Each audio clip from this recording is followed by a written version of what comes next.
Hey guys, hello everyone, good evening to all. I hope you all are doing good and you're also excited for the session as well.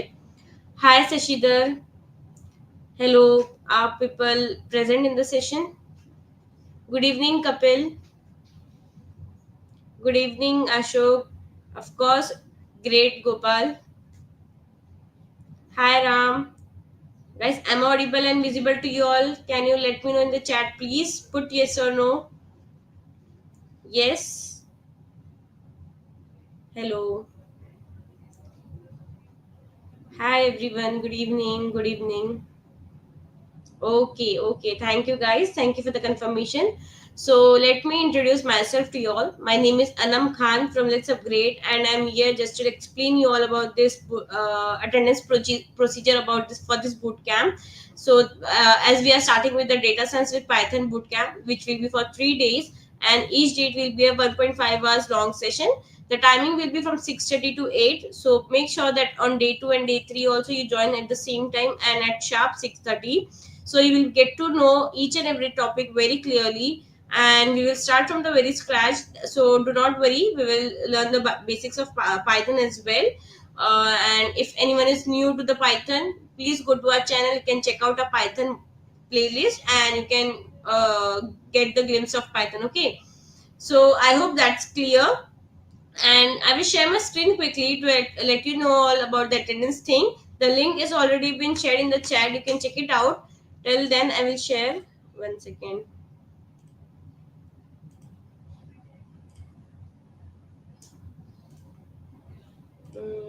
Yeah. So I hope you all can see my screen. Yes. No worries, Ashok and Ashok. Sir will help you out. The trainer is Gaurav Deep sir. He will be there with you. He will be teaching you the data science. So he will definitely guide you in a right way. So do not worry, okay?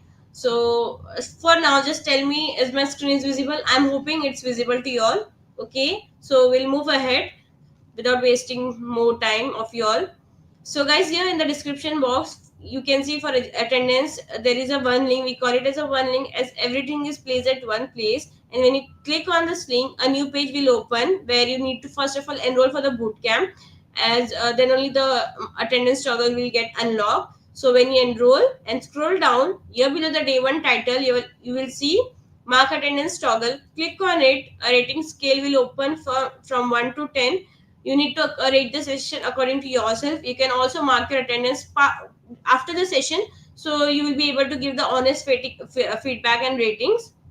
So for now I will put 10, and here in the feedbacks I will put nothing and mark my attendance, and if you have any you can put it there. Okay, so when you come up again here you can see the progress bar is increased. It will increase day by day as you mark your attendance, so do not worry about this. It will only increase when you mark your attendance. And for the certificate thing, please guys make it clear the certificate is also free, and for that you need to mark your attendance daily.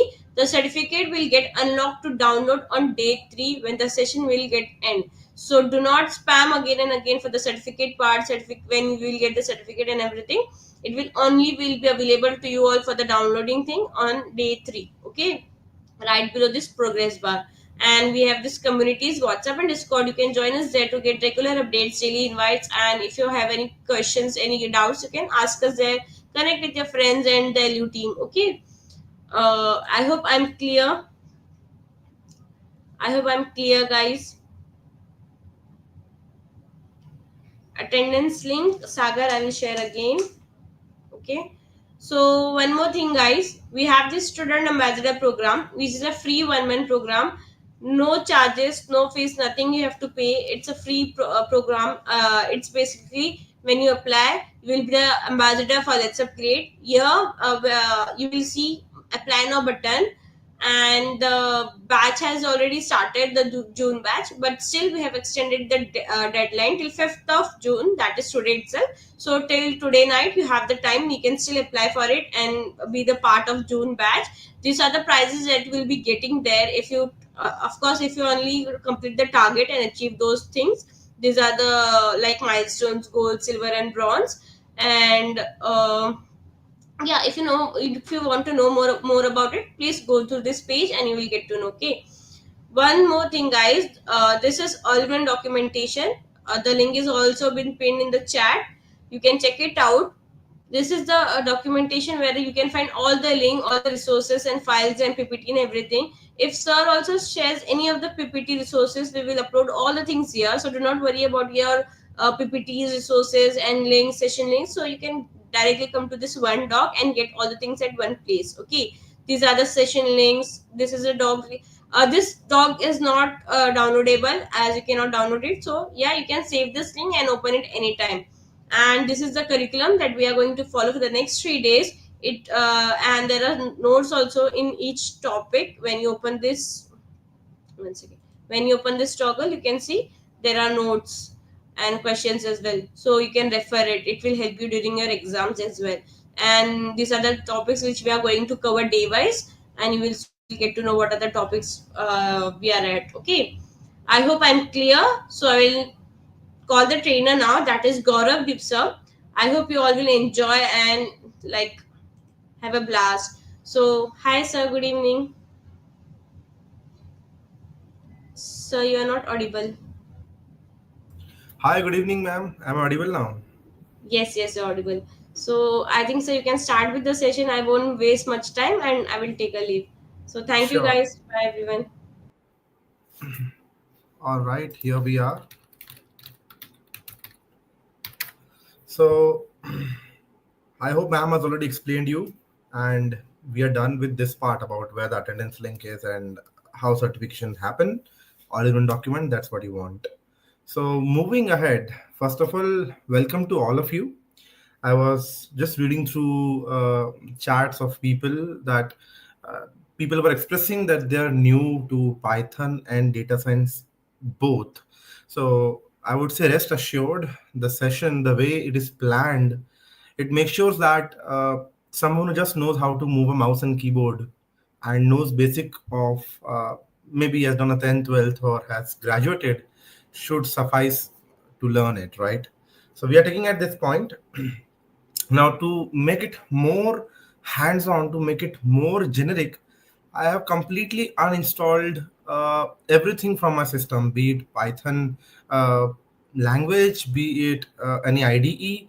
So my plan here is that we will start off right now at 6:40. Let us kick off installing few things in our system. I'll do it for you on Windows. That's I think where majority of the audience is. Things are relatively simple on Mac and Linux again, or Ubuntu to begin with. And if you're using those operating systems, I believe that you should be able to achieve the installation. The length of the session will not exceed more than 8 p.m. I think if that's what you're asking. Yes. So cool. Firstly, let us open up a browser. We need few things before we start developing, right? First thing is we need to install Python. So I'll just simply browse that, be it any browser, be it any search engine. I just need to reach python.org/downloads. Okay. Now, this is the most common way to install Python for Windows. You will realize that there are multiple Python versions mentioned over here, right? Now, if you have a thought that which Python version should I begin with, well, if you're learning Python, I would say go with the latest version.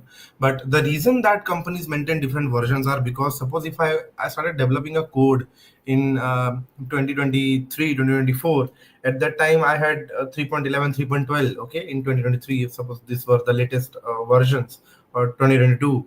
So even to serve that code in 2025, I need those versions alive, right? So which is why uh, any programming language would maintain its release for some period of years at least. Like for example, 2019 Python 3.8, it support ends in 2024.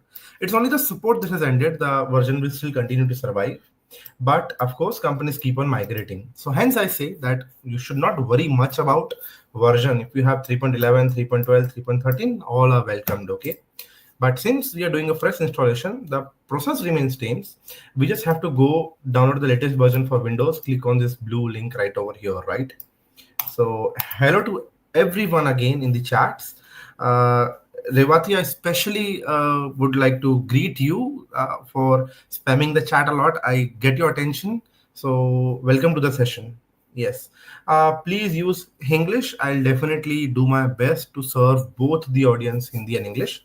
For now, I think the purpose is Python install kar lete hain. And to install Python, this is the way. Go to this link. You have a working internet connection. Just reach there, download this executable, right? Now, as soon as I've downloaded this executable, let me just simply go to my downloads. Okay. As soon as I go to downloads, I simply have this file which is downloaded right in my downloads folder. I double click on it. Ideally, we should run it with the admin privileges. Let me just cancel this for now. Right click, run as administrator. Now, as soon as I click on run as administrator, here we are, straightforward installation. How would you like to install Python? Do you want to do some custom installation? Custom installation will help you choose certain packages which you want, or maybe that's not something which you want to do for now. We want to add Python to path. What exactly is this path? ये path होता क्या है, which is written over here. So understand one thing, that there are certain key values. There are certain things like certain passwords, okay, certain passwords and certain things which the operating system should be aware of, that they are available with me, right? So for an example, suppose if I'll give you one very simple relatable example. Okay, suppose if we have our college bag. Okay, in the college bag we know what things we are keeping. Okay, so if a new thing has come up and we remember where, in which pocket have we kept it, that is the only way we will know in our memory that we have something now new with us, which is at this location. So similarly, when we install any software, जब हम कोई भी software को operating system install करेंगे, तो the operating system should know now that where exactly is this operating system or this path located. Why it is important? So that for normal users we have complete UI होता है, जैसे file browser है, आप file browser से आके files locate कर सकते हो. But there are certain things which are executed at command line level, terminal level पे. जैसे if you go to Windows and if you search for CMD, there is a command prompt, right? अब command prompt में से अगर आपको कोई software चलाना है, you have to hit something from here, it should know that this thing exists. So by adding it on path allows that. Okay, and do we need to use admin privileges while installing? I would say yes, because it will make sure certain permissions are handled. तो ये दोनों पे मैं click करने के बाद I'll click on install now. Okay, that's the foremost thing I will do. And I think many of you are asking for Hindi, and I'll try to switch that way. Okay, meanwhile let me just quickly just look into a few of your chats. Okay, cool. I have installed along with Python 3.12. I have experience with Python programming and ML code from college. I hope I can do the exercise through Jupyter Notebook only. Yeah, sure, of course, why not? And Jupyter Notebook is awesome. Cool. All right. So, ठीक है. Till this point, we have this clarity. Okay, we have to install Python. I'll click on install now, and the installation process start हो गया है, right? That's where we are. For all the people who are worried about the language, trust me, for all the English speakers, non-native speakers of the language, I'll not miss a single sentence which I speak in Hindi. It will not be missed. Okay, I'll definitely cover it up with the English. So we will bear the version where I mix languages, but at the same time, it's my promise to you that every communication which is happening is completely in single channel. Like if you're following English, that's what I will be speaking in Hindi. That's all. Okay. Yes. So I don't know anything about Python. I'm directly starting with DSA. No issues. I don't mind that. It's okay for now. And for, I think the language problems are solved. We have both ways. Okay. We are installing Python. हम इसे install कर रहे हैं. So now moving ahead, meanwhile we are installing Python, I'll also need to install one IDE, which is Integrated Development Environment. Okay. Now what does this fancy word IDE even stand for? So when I started my journey as a developer, when I joined a company as on an internship, The team lead was working with me on the very first lunch break, and he asked me like, "What ID are you comfortable with?"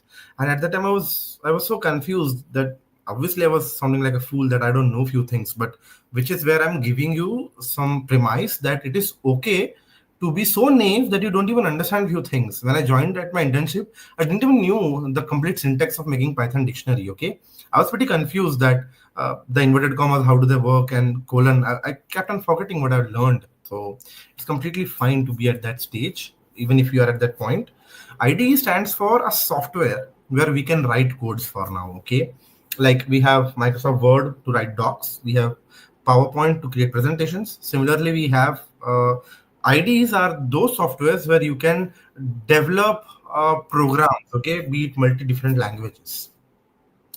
Okay, so shall we need book and pen? Uh, Completely your choice if you want to take some points here or there. I don't mind. All right. So once this is done, we have successfully set up the code. Many of you are using VS Code, which is completely fine. बहुत अच्छी बात है because VS Code is something that I also use. Moving ahead, to install VS Code, I'll simply go to the Microsoft Store. You could also go through the browser level. Let me just search for code, and here it is, the Visual Studio Code. Okay, I'll just click on it, and this is something that I want. I'll click on install. Now this is getting installed. Okay, these are the two basic things we need. Let us I think the Python installation has completed. Okay, so just to give it a run, let me search my terminal now. I open up a terminal. Let me try to type Python dash dash version. If I'm able to get this output from the terminal, I'm all set. There is nothing wrong with my system if I'm getting this output, which means the Python installation was indeed successful.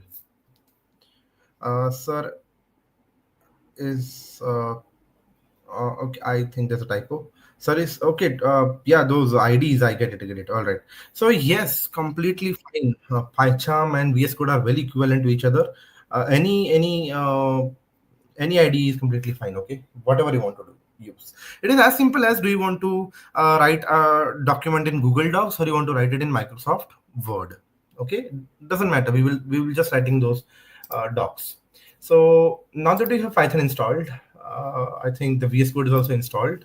Let me just go and make sure everything works fine. I'll just search for code, and here I have Visual Studio Code hitting me live. Okay, so since I already have Visual Studio Code installed previously, this is not exactly the way you will see the window. I think this is something you will see when you first open up VS Code. Okay, and obviously in recent you will not have these kind of projects coming in, because if at all it is a very fresh installation. Okay, there were some previous installations cache which might have took up this environment. Okay, now I'll just walk you through a few things.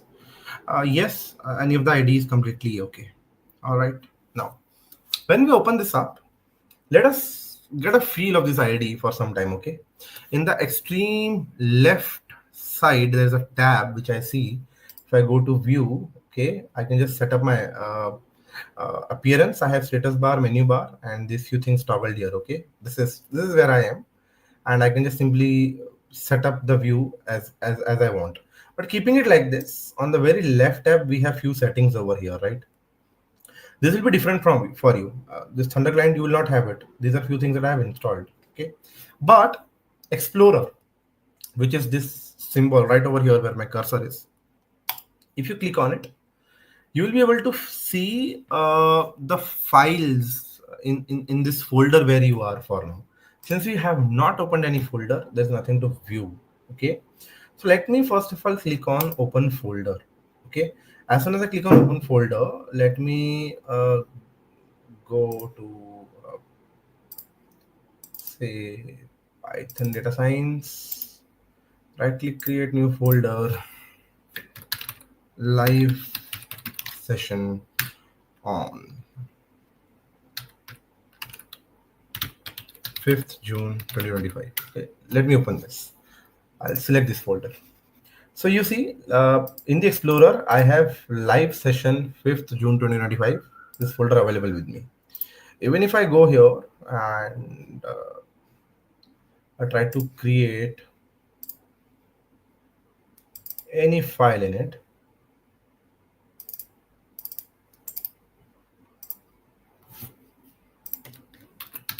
a random file, okay, you see it is available in my Explorer. So IDE has certain benefits. One of it is that you will be able to see all the files and sub files, everything in this Explorer view. Okay, I can even delete, rename, and do things right from here. For now, I don't want this file. Okay, on the ID part, you will also see this symbols like create new file, create new folder, or refresh it. So I'll just create a new file, okay, and I'll call it uh, Python basics. So as any file has extensions like .mp3 stands for audio, .mp4 stands for video, uh, .txt stands for text files, .png for images. Similarly, .py stands for Python, and okay, and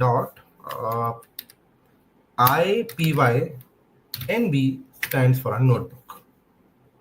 What's the difference between py and .ipynb? Can I use Google Colab? Yes, you can. .py for Python. Cool. Yes. So the difference between notebook and Python script.py is that notebook is mostly used for presentations where you have to teach something, where you have to learn something, where you have to split your code into few blocks, not more than some lines of code, and then output. Even the output has to be shown in a way it is presentable. You can convert it into a PDF. You could present it somewhere, or you can explain things one by one. So it has different cells. Okay, certain cells can be code block cells. Certain cells could be for text. Okay, so for example, a notebook might contain a markdown cell. So whatever I write here goes into titles, descriptions, or free text. Okay, uh, this is not a programming cell. Okay, when I run it, I simply get an output over here. Next is the code cell. Okay, so the code cell is used to write Python script. Okay, so this is a code cell. I can't type here. Okay, and when I run it, it will throw me. It will first connect to the Python. Okay, it will the VS Code itself will try to find which Python you have, and it will throw me error, syntax error, okay, because this is treating it like a programming code. Okay, and this is the free text. So this is about notebooks and how you can use it. Okay, I'll say print welcome to notebook, and there you go. Welcome to notebook is available here. When we talk about Python scripts, okay, basic script.py, these scripts are purely code files. You cannot uh, print something over here. Well, there are different ways to do it.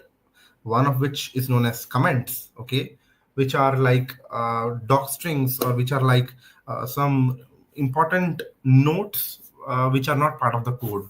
So now, in order to create comments, there are two ways you can do it. Either use triple quotes, okay, and then you can write multi-line of comment in Python triple quotes. This is a sample script that prints hello world in the console. Okay, like I can write whatever I want, whatever it is. So when are comments useful? First, let us understand that comments are useful when you have to create a README manual for your code. Okay, what about Google Colab, Jupyter Notebook? They are all completely fine. जैसे Microsoft का Word है, वैसे Google का Docs है. Similarly, we have Jupyter Notebooks, we have Google Colab. Basically, it's a notebook only. Okay, so that's the thing. All right. So comments are useful when you are writing code and you're trying to explain how your code works, what it does, what it's supposed to do. Okay, so this is very useful and a good habit. It shows how great as a developer you are, because the better you are at developing, the better you are at writing comments. So people who use the large language models like ChatGPT or Gemini to write a lot of Python codes, you will realize that these programming codes by default have a lot of comments in it, right? Because a good programmer will know what is the exact amount of commenting you have to do. Maybe you don't need to write a lot of basic comments, but you need to have at least essentials covered. Because it becomes much simpler to understand how your code works then, right? Imagine if I give you a new device, could be a vacuum cleaner, could be like a mixer, juicer, grinder, or a mobile device, an electronic device. uh, Maybe if you're smart enough, maybe you are expert enough, you have dealt a lot of with those type of devices, you will find a way to figure out how to compile it, how to assemble it, and how to make it run. But if you are maybe if there's something unique about it, your device, and if you have a readme along with it, so the assembly part to make that machine run becomes much easier with that manual, right? So comments do that role for you. When you're sure you have to write a single line comment, then use hashtag. This is a single line comment, okay? And this is what it does. And even if I create print hello world with a comment, this is the line that prints message console, just to give you an idea how comments work. Python script के अंदर मैं कुछ भी print नहीं कर सकता, मतलब it doesn't happen in this script itself. To run this, I have to open up a terminal. So, okay, the screen is not clear. Maybe I can just zoom in a little bit, if that's what you mean. Okay, yes. Okay, I have zoomed in, and I think it is pretty much visible now. Cool. So, what do I have to run this? So, one way is I'll open up my terminal. Okay, terminal open करने के बाद, if you realize where I am at C user Ashi. Okay, this is the user where I am, and my code is not exactly here. So what I will have to do is I'll have to right click, copy path. Terminal पे जाना होगा ना. I will have to do cd right over here. Okay. Okay. So first of all, okay, I'll have to just reach that directory. So let me just see. cd and then cd. I'll have to remove the C in front of it. Okay. I think the pipe, I'll have to just try it out once with the ml, cd ml. Let me check where I am. Directory. Okay, so directory has, okay, let me do cdc and ls directory. Cool. So I'll have to just go into the folder. Okay, let me try. So anyways, like the point is, I'm not sure, like change the D drive or somewhere. Anyways, like the point is, rather than using this external terminal, I have an inbuilt feature in my IDE itself, which is like I just simply need to go on view, and I need to run up a terminal. Okay, so one simple way to do it is, okay, so here you see in at least I have zoomed it, which is why the terminal is not visible. If I just unzoom it, you will see just adjacent to the run, you will find the terminal window, and you can open up a terminal. Usually I follow this shortcut Control Shift tilde. So if I click these three buttons, right in the bottom, I'll see a terminal window has come up, okay, which is on C drive, ML, self projects, and right over here, right? So this is a terminal that opens up. So this is yet another advantage of using IDE, that along with the file explorer, I have a terminal, I have a place to write code. So it is fully loaded. This software is fully loaded, and it is what a developer would need to write things quickly. So in order to run this Python script, what I'll have to do is first I will have to reach the place where this Python script is. And whenever we open a terminal in VS Code, it directly hits over there, right? It directly opens up the terminal in that place. Can I do this all in IDE itself? Yes, that's where I was coming to, Sanjana, right? Okay. Can you explain how to make a Python file again ASAP? Well, the thing is very simple. Whatever you're creating, any name, just add .py to create a Python script. Just add .ipynb to make it a notebook. That's how you create a Python script, and that's how you create a notebook. Okay, I'll delete this. Yes. Now, since I have Python installed in my Windows, Python itself is a command which is working now. Okay, if I click Python dash dash version, it recognizes Python. So Python has a feature. If we write Python space the file name, the script name, the script we want to execute, for here the script name is basic script. Okay, if I just give that file name and hit enter, which is where I'll be able to see all the executables, all the print statements if the script has, or whatever the script is supposed to do, it will do you through the command line. So that's where the idea of using IDE and the difference when to use notebook, when to use scripts come into picture. As a developer, mostly when you write code, for productions, when you write code for internal usage, you will mostly be dealing with scripts. But notebooks are useful when you have to learn things, when you have to present things, even you have to do some demo around your internal team, your tech team also, right?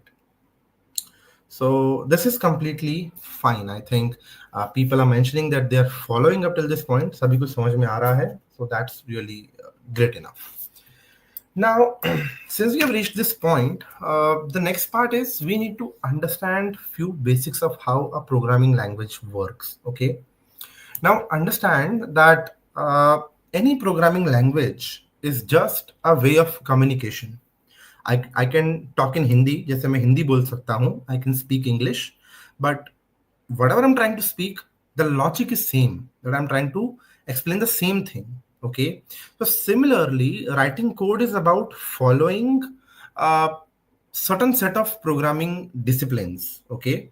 I'll explain it first in Hindi, then I'll quickly cover it up in English for you. जैसे programme लिखने का मतलब, जो programme का मतलब क्या होता है, it is about writing functions, it is about writing logic and then making it work together, है ना. सो ये प्रोग्रामिंग लैंग्वेज इंडिपेंडेंट होता है. इट डजंट डिपेंड अपॉन कि आप इसको पाइथन में ही लिख पा रहे हो. लॉजिक क्या है, लॉजिक बनाना प्रोग्राम बनाना होता है. सो मैं उसको हिंदी में भी बना सकता हूँ, मैं उसको इंग्लिश में भी बना सकता हूँ. Okay, so what I mean here is that writing a program is all about building up that logic, building up your algorithm, right? It is independent of any language. I can devise that logic just on pen and paper also. The programming language comes into picture just as a way of communication with the machine. So maybe you are good at Java programming, so you can follow the Java for backend. If you're good at Python, maybe you can follow Python for it. It's just a way of communication. But what are you communicating? That's a program. Okay. Yes. Can you tell me about your background just for knowledge? Can you explain, give attendance link? I think attendance link is pretty much available. Just scroll up the chat. Well, for my background, firstly, I have done my graduation in mechanical engineering. Post that, I wanted to switch to IT, which is where I did my post graduation after bachelor's in machine learning and artificial intelligence. And post doing that, I got internships as a data engineer. I started working with MongoDB as a database. I started working with Python as my first language. I got up some jobs. Initial jobs started off with deep learning. The generative AI was not even there in the picture. Deep learning, ka RNN and LSTM were like the boom when I started my deep learning career. And right from there, I have worked for different companies. Then I switched for different MNCs, companies like Deloitte level companies. I have worked for Fractal ke andar I have served a year, and then currently I am at some MNCs again, and which is where I'm working now. So this is a little bit about the background where I come from, and the thought remains same, that what is the program and what is programming language. Can you please talk about a little bit more from data science perspective only? Well, definitely, Vasudeva Gupta, I totally understand where you are coming from. So what I will say is that for data science, I have very good surprises. Okay, I'll try to make sure that we talk about what is machine learning and what is data science. I promise you that day 2, day 3 will focus on EDA, feature engineering, and building up some machine learning models. Okay. So we need mathematics for AI. Is it hard for non-mathematics students? How much language shall we know to land up in IT jobs? I'll answer all of them. Don't worry. So first of all, mathematics is hard if you are not liking it. If you're not liking it, it is hard for you. If you are enjoying that process, it's not that hard. Even the mathematics required for this level, and but it is a good level of mathematics. And how much language is important? Well, it depends. What kind of job do you want? As a data scientist, maybe you don't need much into API building. If you're looking for a developer job, maybe then you need the basics of at least one developer full stack. Yeah, basics of API building, REST API, you should know how to build them, right? All right.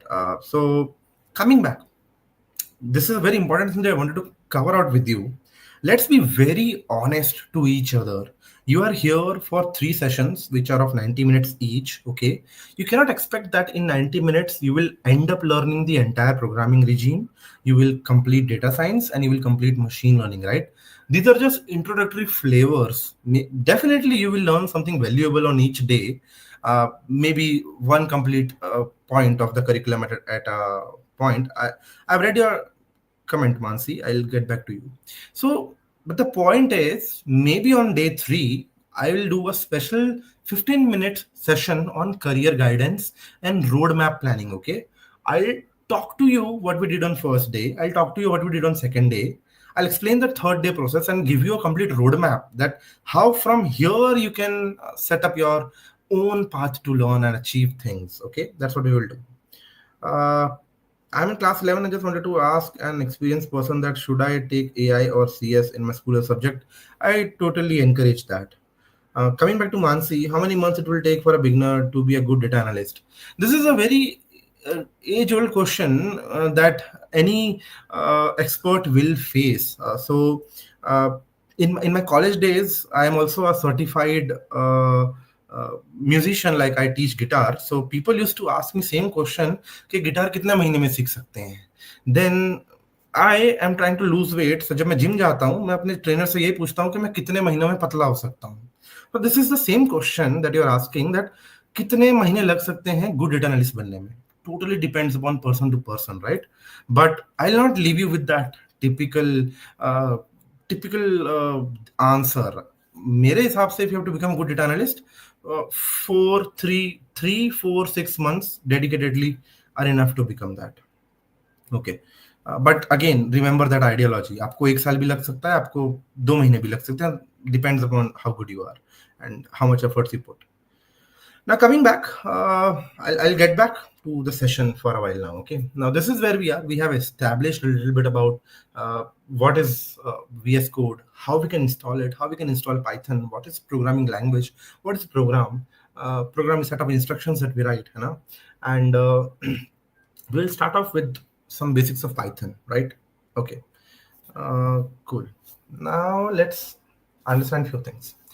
Since we have the idea that Markdown is for writing comments or writing titles or descriptions, code is to write code, I'll start off with some basic understanding of what is a variable. Okay. So understand variable to be like a cookie jar or any type of jar. I'll come to cookie later. Jar can hold up few things for you, right?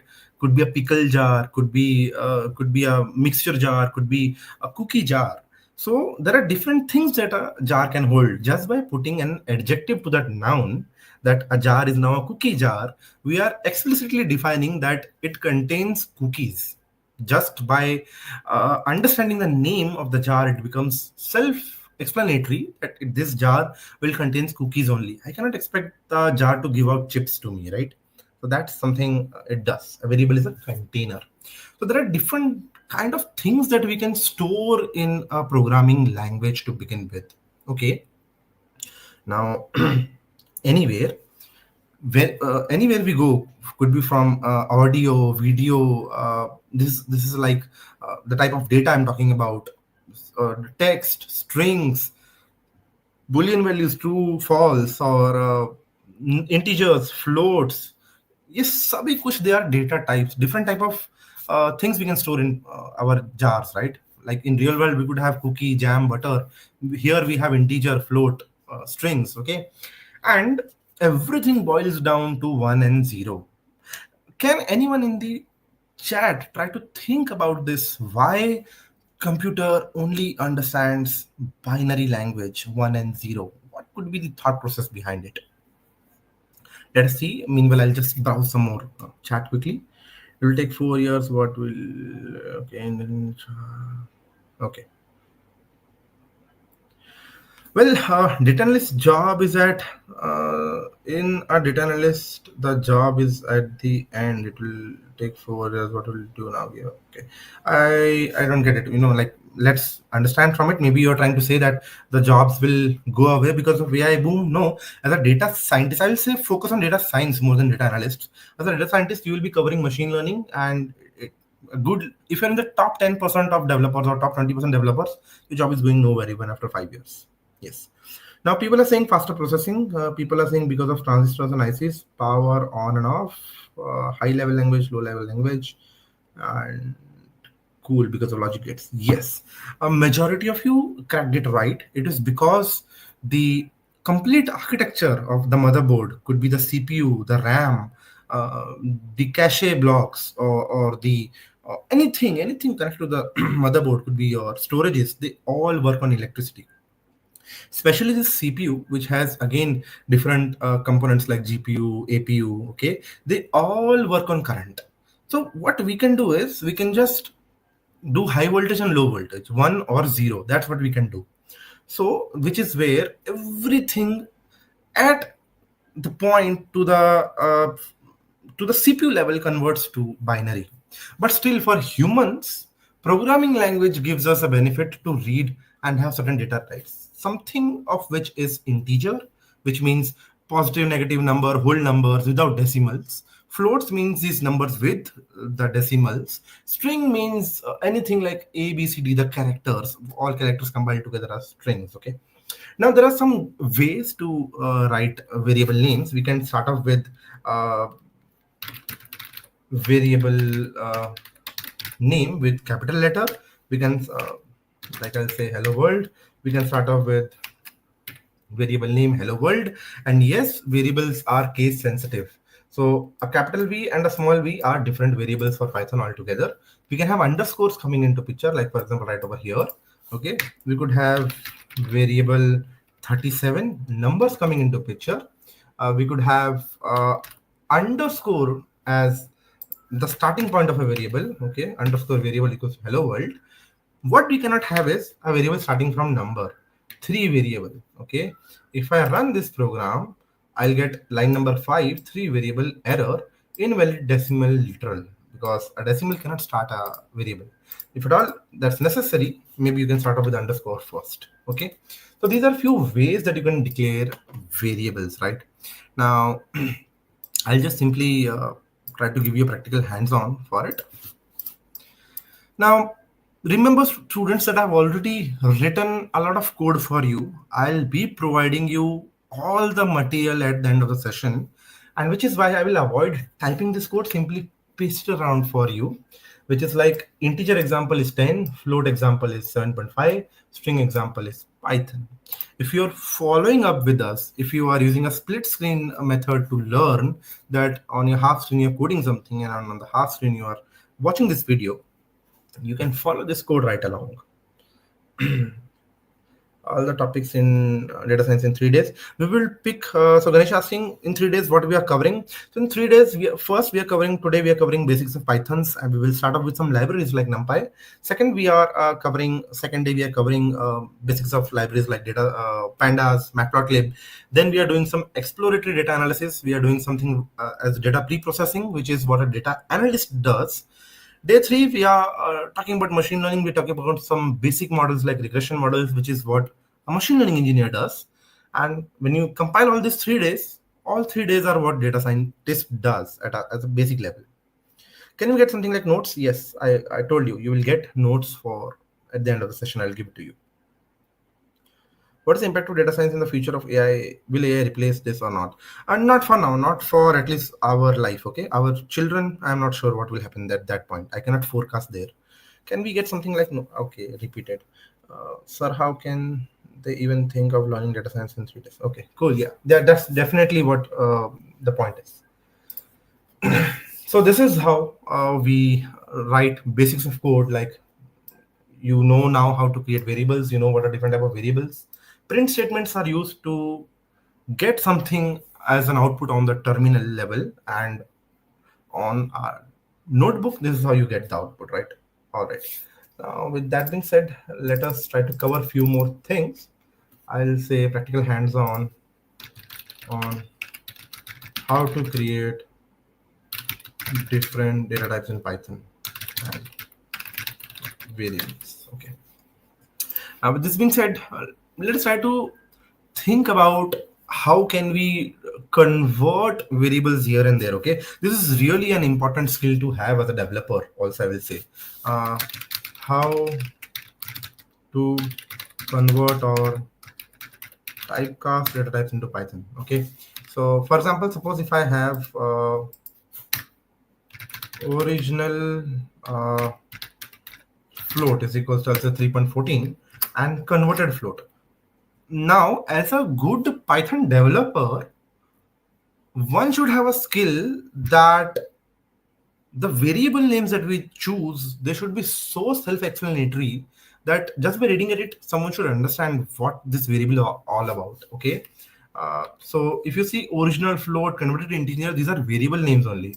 I could have done it something like this also. X is equals to 3.15 and y is equals to maybe integer of x. Well, that's fine. As a fresher, as a beginner, you can do it if you're just starting up with the concepts of variable. But I say, why start it with x and y and then try to become a good developer? Start as a good developer only. Okay, try to write variable names even if you feel lazy, because I definitely get what the Gen Z is all about. You want shortcuts, you want things to be faster, but still I'll encourage that try to adapt to a level where even if you're feeling lazy, you will write a good variable name. Okay, always think of a good variable name. So that's one tip that I'll give you as a good developer. Now, if you are writing this is a concept. This is known as that we can convert variable data types all along. Okay, so there is one way to check the type of a variable. So I'll print original float is equals to, so okay, I'll also quickly cover up what this f stands for. Okay, so sometimes in Python when we have to print a variable also in a string, we can use this f character right in front of the string. So print statement, how it works: print open close bracket. You have to print a string into it. We can write under quotes hello world. Okay, and we have two ways to write even quotes. या तो आप double quote ले सकते हो, or else you can go for single quotes. Okay, print hello world. Okay, so the only reason why Python allows, according to me, what I think from a common sense, why Python allows double and single quotes is because what if I have to print even the quote? So I'll say print double quote, this is reason, or I will say this is Gaurav's lecture. Okay, so if I print, you will see a single f stop is coming into the output. What if I want it? What if I want the double quote? Okay, then I can wrap it in single quote, and you see this is where I will get it. Now the reason of using f here is I'll just delete it. The reason of using the f over here is if you have to add variable names, and the syntax is very simple. Put everything in a curly bracket. Okay, so for example, a is equal to 10, and if I have to print, I'll say f value of a is equals to round quotes, put a as a variable in it, and if you run it, you will see value of a is equals to 10. I'll delete it. So original float. Now you should be able to understand what I have written in programming language here. F original float, in the bracket the value of the original float, type again a string. In the bracket I have written type is a reserved keyword. Okay, there are certain keywords which Python understands, like print is a reserved keyword. Okay, int, all these data types, and type is again a thing where you can run and you can check the type of that variable. Okay, so this is how you do it. So type is float, and now if I go print converted to integer, if I run it, you will see now it has become integer. This is how we convert the different data types in between. Okay, that's how we do it. Now let us understand few basic Python operators which are available, which we can run around. Again, these operators will work differently with different data types. Okay, Meanwhile, can you please explain the difference between using f and not using f? Well, that's clear. F is only used when you want a variable to be included in a string, okay? And can we use value of function if the variable like abc? Uh, can we just come back, okay? What you're trying to say? How can we zoom in live? Well, it depends. If you are using laptop, you can definitely zoom in, but mobile, I'm not sure. I'll try to, maybe you can just pinch zoom. I'll try to zoom a little bit more, okay?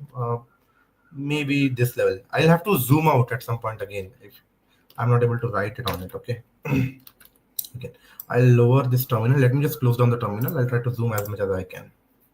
Okay, now moving ahead, let us try to see some practical arithmetic operators, how operators work, okay? So arithmetic operations with different data types, okay, which are, plus, minus, divide, and things like that. So how do you do it in Python? We need two variables, okay? Now for simplicity, I'll take it integers 10 and 3, and what I will do is I'll simply run it through the plus minus. Again, the beauty of f is that I can place a ka value inside this string, b ka value inside this string, and this is where I'm applying operators. Remember, a plus b, a minus b, a multiplied by b, a divided by b. Floor division, you will quickly realize what it's supposed to do. The modulus, you will realize, and exponent is a concept of mathematics where powers are used, okay? Okay, now if I try to run it, this is where you will realize that I have f is helping me print all the variable values inside that string along with some other things that I want in the string, okay? And what floor division is doing, it is just giving me the rounded off value, eliminating the 0.333. Okay, that's the beauty of different operators. Similarly, there are comparison operators. So as a developer, as a beginner, it is very much important that you have thorough understanding of operators, because if we go to function levels, loop levels, then operators are very essential to know, okay? So even if I go and I'll just try to show you some comparison operators, okay? For example, right over here, if we do it, so f string is x equal to y. What does equal to do? So if the value is exactly equal to the values we are comparing, only then the output is true. Comparison operator always returns Boolean values, true and false. The other way is not equal to. So in order to write not equal to, we have to write exclamation mark followed by equal to. So equal to is equals to, exclamation mark equal to is not equal to. And similarly, you could have greater than, less than. You could have much more. You can have something like print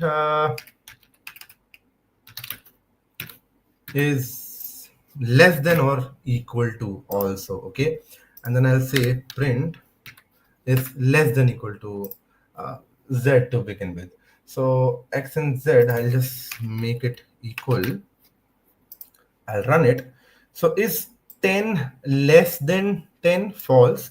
Is 10 less than equal to 10? Yes, because even if it is not less than, it is still equal to. So this is what less than equal to would work. Even greater than equal to would have worked here. And I'm not explaining you what is the meaning of greater than, less than. I believe you will understand that, right? So that's where it is. Coming back, long touch on screen by two fingers. Okay, that's how you zoom. Age question, then print, then you will get the output. Okay, cool. I think people are helping out someone. That's great enough, right? I'll just try to cover up a little bit of syllabus, quickly, because this is the easy syllabus. And then I'll again pay attention to your chats. Something, yeah, cool. So then we could have and or operators. People who have understood logic gates, people who have done the study of maybe different type of statistical functions, logic gates are something that you would have covered. So those are known as logical operators in Python. And how do we work it is that condition 1 true, condition 2 false. तो and operator कैसे काम करता है? If both are true, then and operator returns true. If any one of them is false, and मतलब false. Okay. So condition 1 and condition 2. Remember, I'm just using and in my function. The answer is false क्योंकि एक condition false है. Condition 1, condition 2 और अगर मैं use कर रहा हूँ, so just remember one thing. and both have to be true, or at least one have to be true. Understand the language, okay? I'll just try to write it over here. And means both conditions must be true, or means at least one condition must be true, not means the opposite of the condition. So if my input is true, not will reverse it, okay? Negates the condition. All right. Now with that being said, you can check the data types which you have done. You can streamcast them. I think we are done with that. Okay, now let us try to build in a little thought about how we can write different functions, or what is a function to begin with. Okay, this is very important, students. The foundation of your function should be very clear. Okay, so let us start off with a machine, because for me, what I understand, a function is like a machine. Okay, machine is dead, non-living thing. It has no emotions, it has no motive, it has no life. It is a mechanical thing which works as per the design. Similarly is your function. Let us take up fan, ceiling fan for an example. This ceiling fan doesn't have any emotions. Even if I try to be desperate that, please, I beg in front of you, dear fan, okay, today is pretty hot. Can you run for me? I'll clap for you. I'll dance for you. It will not do that, right? It's a simple thing. You supply electricity, bijli de do, fan will start running. Okay, and because it is defined like that. So what one thing that we can take from here is a machine requires a well-defined input. So if you have designed a machine to work with electricity, it will not work with hydroelectricity, not work with solar electricity unless that is in the design. If it is simply electricity through a wired connection, it will work only like that.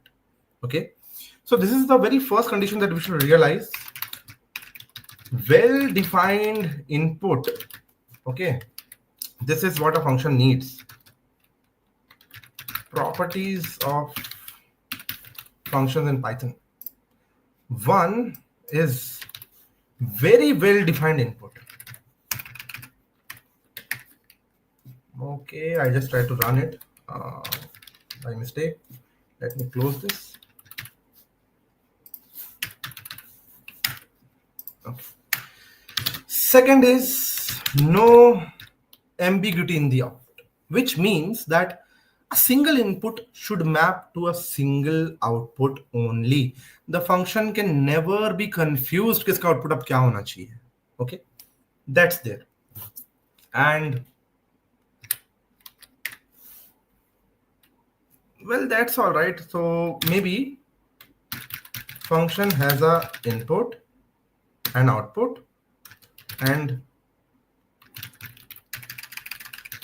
the thing that converts input to output is called function body, or the actual machine.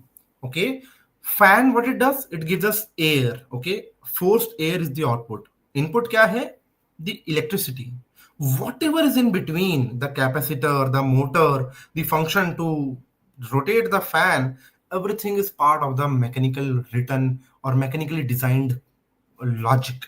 So function is exactly like that, right? Now I hope my thoughts are clear to you. You now have a very strong foundation in what a function is supposed to do. In order to create this machine in a programming language, in order to create this function, the keyword is DEF. DEF stands for defining a function. Is this bootcamp we cover database with Python connection building? No, we do not cover databases in this bootcamp. So definition is maybe add numbers. Okay. So again, this is the function name. First, let me explain you the syntax, how to write a function. So I will using XML tags. For people who don't understand XML tags, in these arrows, whatever I'm writing, I'm just trying to explain you where hona kya chahiye. Then there will be round brackets. If there are any parameters, I'll talk about what parameters are. Okay. Then you have a function body coming into picture. Then a return statement if your function is supposed to return something. Okay, this is the complete syntax of how a function is designed. So let me create a function which is say add underscore numbers. This is the function name. Remember how we learned to create variable names. Similarly, today we are learning to create function names. And if this function needs some inputs, those inputs go in the round bracket. What if a function doesn't need any input?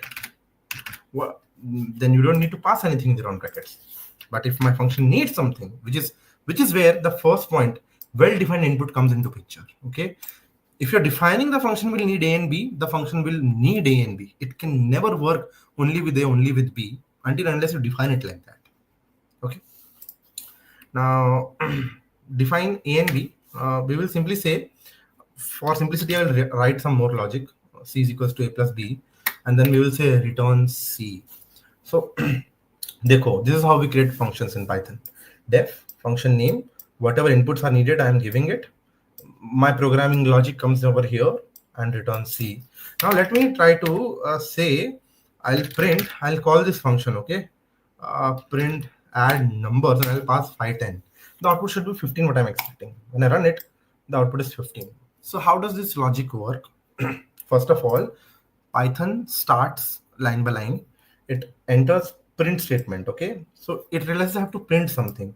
And in the brackets, it realizes, oh, before printing, I have to run this function first. Then it goes inside the print statement, it goes inside the function now.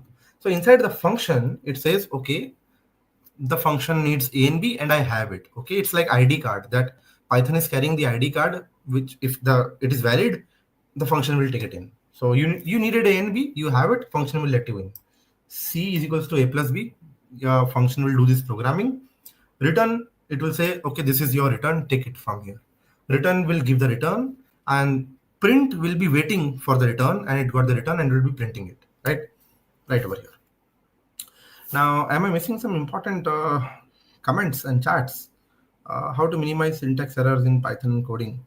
Sir, is a and b a variable or a parameter? So these are parameters which I'm passing in a and b. Okay. Yes. So see, this is a very good point what Chaitanya has brought on the table, that most of the times errors are so easy that they talk to you. Whenever you get an error, start from the bottom. Error क्या है? Type error. कहाँ पर आ रहा है? Where is this error? It is happening in the add numbers function. And what is it? It is missing one required positional argument. And then if you go to the traceback is where it will help you realize in the code from which line that error is happening. You see where this arrow is, this 4 dash and a arrow. It is at line number 5, print statement. This is where the error is happening. And if I go back, it is showing me in the red because of this IDE. I'll realize, oh, I am not working as per the definition of the function. It requires 2 values. And as soon as I pass it, error is gone. Sir, what are parameters? Parameters are the input variables which a function needs. All right. Well, that being said, I think you are pretty smooth to go with what a function is supposed to do and what is function supposed to mean, right? So now, let us try to create a very simple program known as a calculator, right? And we will do that. Even before we go that, I think I'll create a calculator in the Python scripts for you all. Now, I'll introduce one more subtle concept over here. A CPU comprises of different cores, okay? Like dual core, quad core. Nowadays, we have 8 and 16 cores, where 4 cores being the bare minimum we need. Each core can handle a parallel process to be run, okay? So your Python script, basic script.py, is in itself a set of instructions which are to be done, okay? So each core will have different threads, okay? Let us take for an example. I'll try to explain it in simple terms. ये होता क्या है? Very simple. We have a hotel. ये हमारा hotel is like our CPU. In the hotel there is a kitchen, right? So this kitchen is our CPU. In kitchen there are different chefs, okay? If we are on 8 core processor, we have 8 chefs, okay? And each chef has juniors into it, right? Like there are different categories of chefs, like could be juniors, then the senior chef, sous chef, or something like that, right? So each task which is given to a chef, which means we are giving a task to a processor, that processor will have certain juniors or certain threads to which it can pass on and break down that process into smaller components and try to parallelize it further, right? So at this point, this knowledge is more than enough. Basics, है ना? तो let's keep it like basics only. It's technically correct or not, who worries? You just need to grasp the concept. So this process will be given to juniors. Maybe you have to cut onion. So one junior is cutting onion. Maybe you have to cut carrots. The other junior is doing that for you, right? And then you're managing everything all together as a process also. So Python script has multiple threads to begin with. So the one important thread that we should understand is a thread which actually starts the program. So just to even start the program, there is a thread. Okay. So these threads, they are written into decorator formats. So I'll just say print define hello world. Okay. And it just simply prints anything. Now at the end, you will see developers write this if underscore name is equals to main. So if kya hai, if is a logical statement. I'll cover few of them for if you want. So if the name of the thread, if the name of the thread is main, because the thread which actually starts the program, it is by default main thread. Then we say hello world run karo and print this script is running. Okay. So this is how a complete Python scripts look like. And now if I go to the terminal and write in Python basic script.py, basic script, it is written me hello world. Okay. And you see inside the main thread, it is also covering this script is running as the main program. So this is the complete idea of how you write scripts. And you now know how to write script or a notebook and basics of Python for now, right? Okay. I think things are clear. Even chats are working fine for us. People are following up. Now let us introduce something. Okay, let us introduce something that this is a script that I'm writing. Okay, let me say define add numbers, and I'll say function to, and then I'll say define subtract numbers, and I'll do this. Define multiply numbers, and I'll do this. Okay, and okay. For now, this is enough. I've created a basic script. Let me call it calculator. Okay. So how can I make my program more modular? Suppose calculator is something that I need to be used in different scripts. So I've created a module by that name. Now understand, Gopi, you can just rewind this video and understand what I meant by name equals to main. Okay. We are running short on time. So what is a module again? I'm explaining module. Module is something where we can write code in a modular structure which can be used again and again.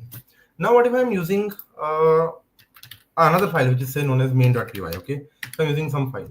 So I can import certain modules. Okay, I can say from calculator import what is the function name? Say add numbers. Okay, I'll say add underscore numbers. Okay, I can import whatever models I want from it. I just want add numbers for now, and I'll say a is equals to 10 comma b is equals to 5 print the sum of a and b is, I'm calling add numbers.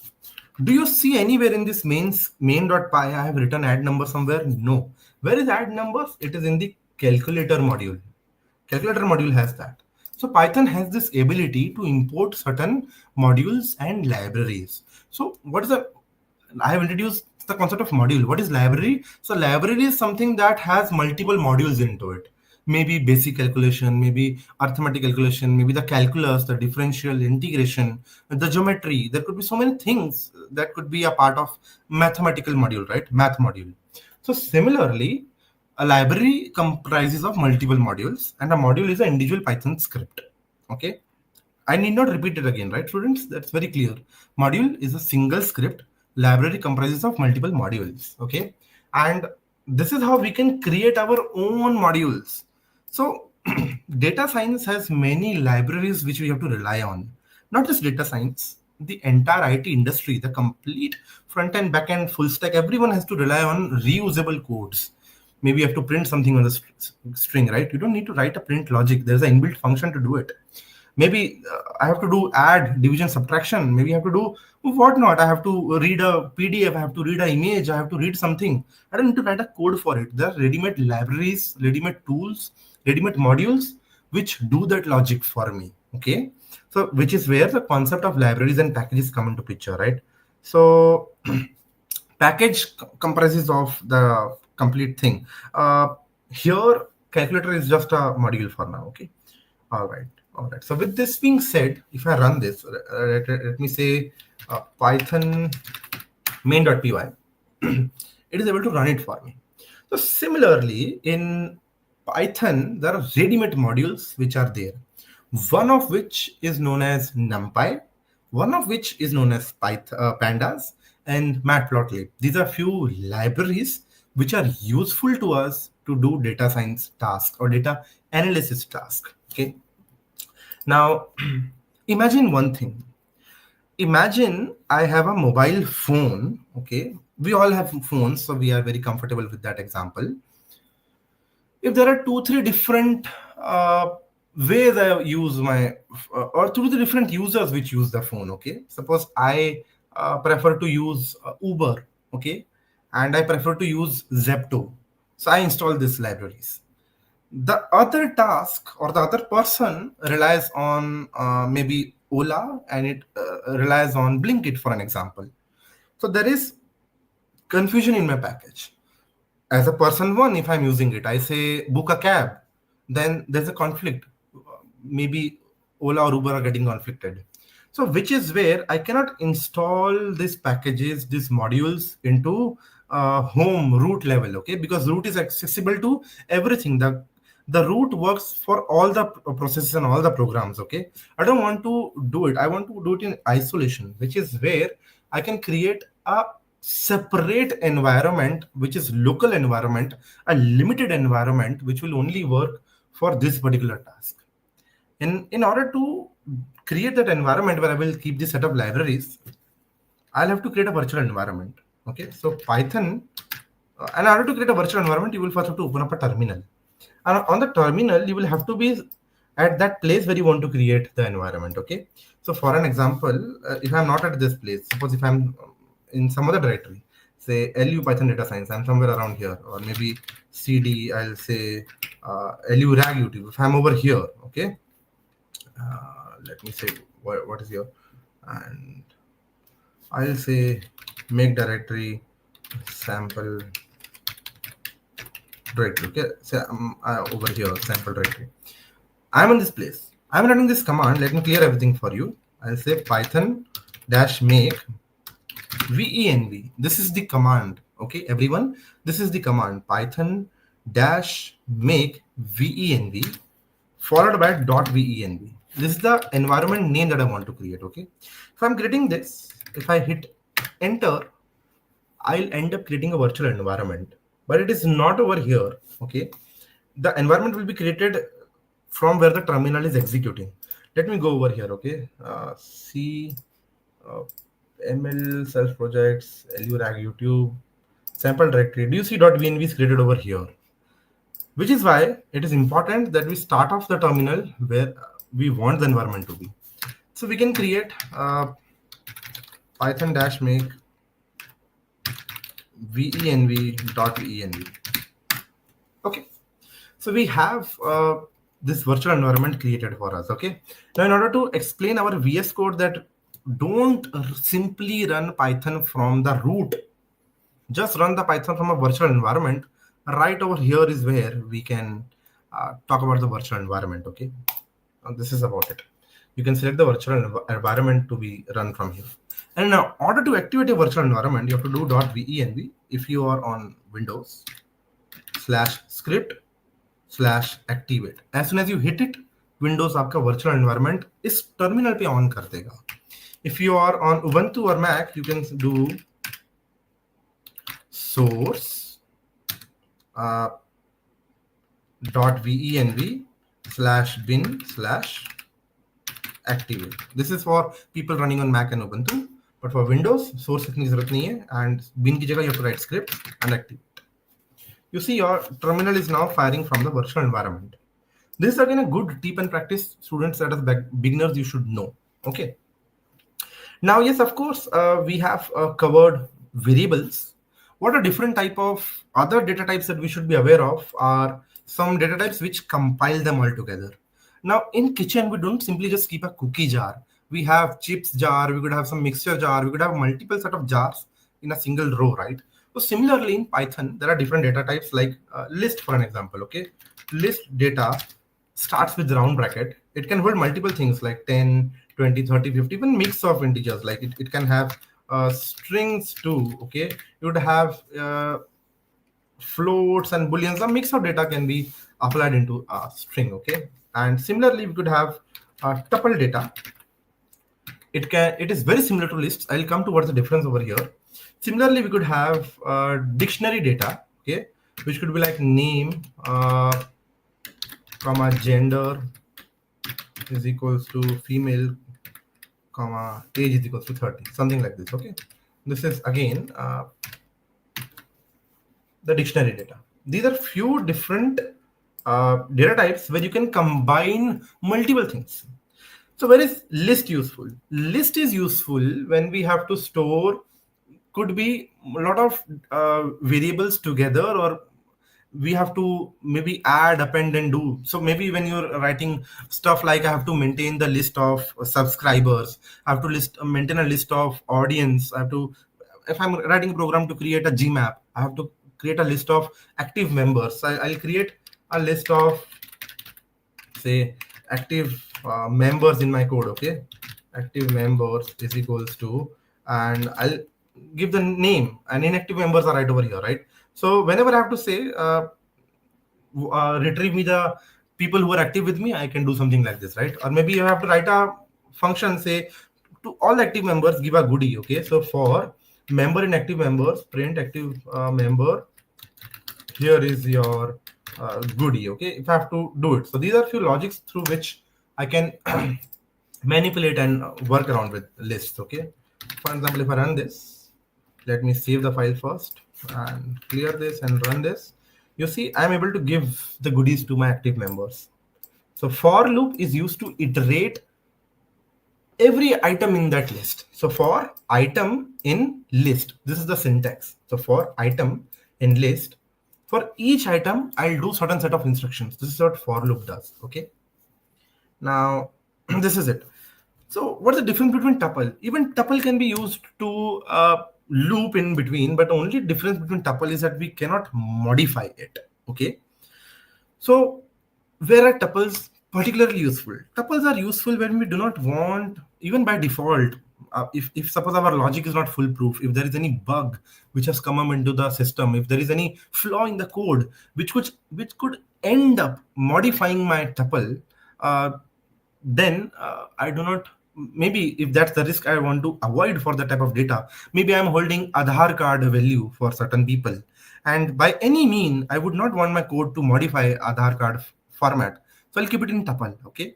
So even if a program, if any loop, any logic is trying to update, add, delete things from my container, like a tuple, it will not be able to do it. That's the only difference between list and tuple, which is useful. That lists can help you modify. I can add things, okay? Like for I'll have a say new members are Frank and Grace, okay? So I'll say for member in new member, active members dot append member, okay? So what I can do is I can use for loop, and all the new members I can use append function from the list, which is a built-in function for the list. You can append it, and now if I print list, print active members, I'll say comma active members, okay? And if I just print it before and try to run this, save it, clear, run, you will see the list manipulations are happening like that, right? We have dot pop, dot remove, delete, certain things that we can do with list. List is fully useful for that level of manipulation, right? So remember, let us just compile our learning for today, at least till this point. One, Python has different data types, which could be integers, string, float, could be list, could be tuple, could be dictionary, okay? And my recommendation to you is that after this session, just do a little bit of hands-on with the list tuples and dictionaries. Okay, go through a little bit of loops like for loop, while loop. Okay, don't need to worry about do while. यहाँ पे while loop कर लो, for loop कर लो. That's more than enough, right? So if you just cover them, if else loop, something like that. Okay, so I'll try to give you some more variation in which we can use certain lists. Okay, so let us say members. Okay, we have a list of members, which is like Alice, Bob, Charlie, comma. Let us have more Dave, Eve, Grace, and so on. Right? So these are our members we have. Then we have premium members. Okay, Alice, Charlie, Eve, and Heidi are premium members. This is like all members. Okay, so we'll say for member in all members, if member in premium member, then say the member is premium member, and or I will say if the member is premium member, here is your goodies. I want to give them some gifts. Okay, and if you're a normal member, okay, here is your regular bag. Okay, so this is how loops can help me do certain logics. Okay, so I'll just simply run over here, and Alice, here is your goodies bag. Bob, okay, for member, maybe my logic might not have very correct because I'm running through a quick explanation, just trying to think few things, but this is how the thing should work. Okay, now let me just quickly go through the chats. Okay, yes, if gives any suggestion you can get by pressing tab. Attendance link, attendance look. Okay, sir, what's your LinkedIn account? It's pretty much my name. You can just go through it. Is there any question coming in? Yes, Python is on top right. Yes, Python is a very good language. Python is a very good language if you want to do data science, because data science is exclusively Python better hai. But Java and Python are both top of the industry languages. So yes, basically this is how we do the lists, the loops. Okay, I didn't want this first day session to be way too basics, है ना? क्योंकि now I understand that the competition is much more. So why just waste time on learning how to create different type of data types? I wanted to cover a few more good practices like how to create variable names, what is the virtual environment, what is that main thread all about, and how we can use it, what is notebook and what is script. I think I've covered that for you. And I'll just repeat it once again. If you have to create a virtual environment, Python dash make venv and the environment name. Like, why do we even add a dot? Why do we do that? So the point is that by default, Windows ke andar, certain files are hidden files, and hidden files have dot in front of it. So just to make it invisible, because this is not a folder that I want to be deleted by mistake. So I add a dot in front of it. It's a hidden folder. But yes, of course, VS Code will show it to you, which is where your scripts will have Python file executables, everything in over here, right? This is from where now your Python will run. It is a virtual image in it, right? Okay. Yes. So once this is done, how to install libraries? So there is a pip Python package manager. Okay. So Python installation manager is pip. So pip install, you have to put a valid library name, okay, in order to install it. And where's the list of libraries? Well, let us go to pip install anywhere. Okay. This is the link, pypi.org. It has, you can see so many number of projects and so many different type of files which are available to be downloaded. This is like a Play Store of Python. Okay. And Play Store of Python, which is useful to install different libraries and packages. So if I search for Numpy, I'll realize Numpy is a different library, and it is searching all different libraries which have Numpy in it. But this is the library that I want. Okay, right over here. So what extension are you using for VS Code? Well, I'm using the inbuilt extension, which is I think Copilot, which works with it, right? Can you give some assessment for today and give notebook? Yes, definitely. I'll just pass that to you. Now that we have the way to install the library, which is pip install numpy. Sometimes, you know, when we have to install a few things, like if I have to install .env, So library name could be .env, but the way to install it could have Python dash in front of it. So it is a very good way to first come to pypi.org and try to search what you want to install. If I want to install NumPy, I'll just simply search it and I get the command, exact command right over here, which I can simply copy from here, right? Copy from here and go to my terminal. I can just say pip install NumPy. And when I install it, it will simply install that thing, right? Now let me quickly start off my Google Drive from where I'm conducting this session. I'll upload some notes for you over there, okay, which can be shared with you. Google.drive. I'll also address few of your questions while I'm uploading certain content for you. Please provide attendance link is there. Can you give me some assessment for today? I'm giving you right now. Sir, your thoughts on vibe coding? Vibe coding is good for senior developers, people who just want to build it quickly.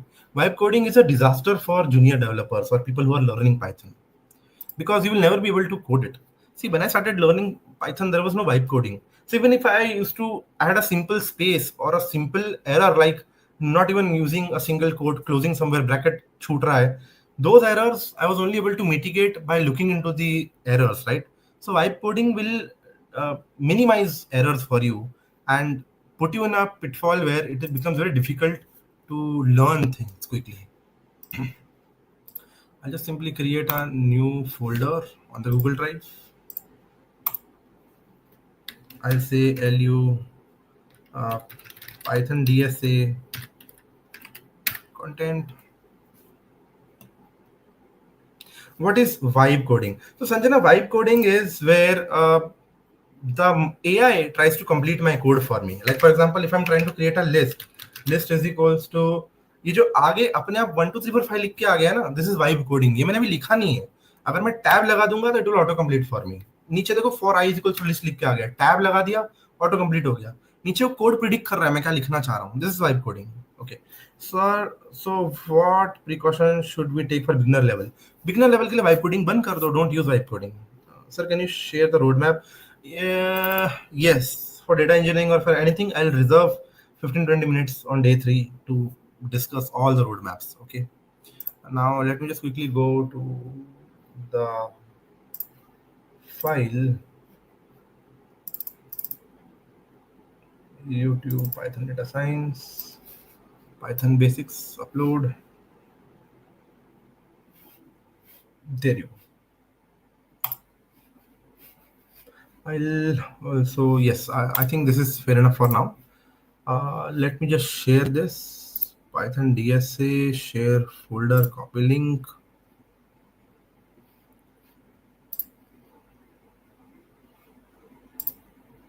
Anyone with the link is able to download and view through it. Copy link.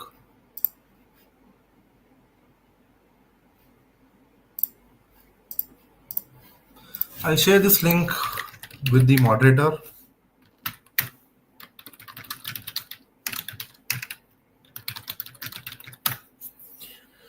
Sir, want to post a LinkedIn post but can't find your account, please mention. Okay, all right. So basically Android Studio में जो होता है, that is why putting unable to give my attendance. Yes. Can you share the roadmap for data scientists? Definitely. Can sir please also reserve some time for giving the basic knowledge as a beginner level experience in tech fields? Definitely I will. Okay. So that's for sure. Let me check if I'm missing anything else. Well, you can just simply use this name. I've put it in the chat. All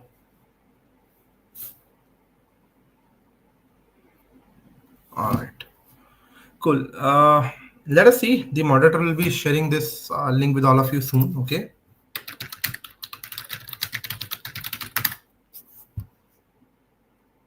Any visualization tool will be covered? Yes, we will be covering tomorrow. Visualization tool, we will be covering Numpy, we will be covering pandas. Okay. And I'll be giving you thorough notes. More than we will learn, there will be notes to cover it out. Okay. Anything else which can be done? Let me check. Cool. All right.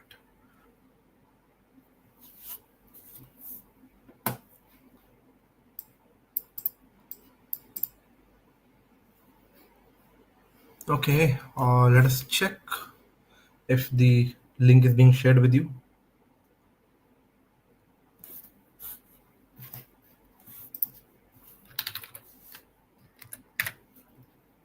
So if the moderator is available, I will be giving you some link. You can share it with the students.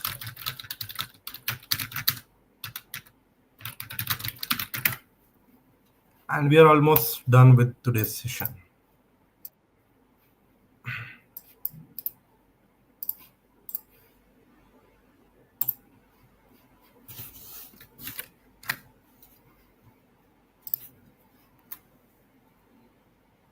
All right, cool. I think that's all.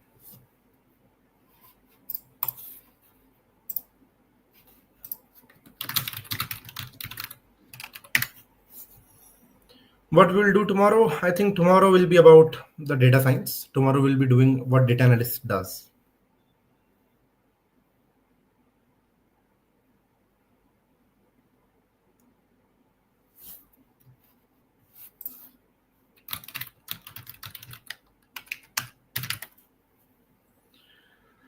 Basically, what percentage of data scientists is coding? At least around 40%. 40% is machine learning. I'll say 30% is coding, 40% is machine learning, and machine learning by default covers probability and statistics. So statistics is the heart of data science. Data science is not something which relies on programming language, firstly to begin with. Data science always was there with pen and paper. Even our Raja Maharaja's history had economics. The history had statistics, probability. So that's where data science started. Programming language is only to digitalize data science. All right. So notes link, I think I'll just quickly ask Anam, can you share this link in the chat quickly?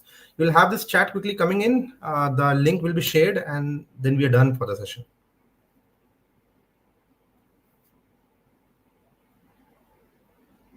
Wonderful evening to all of you. Thank you. Bye bye. See you all tomorrow.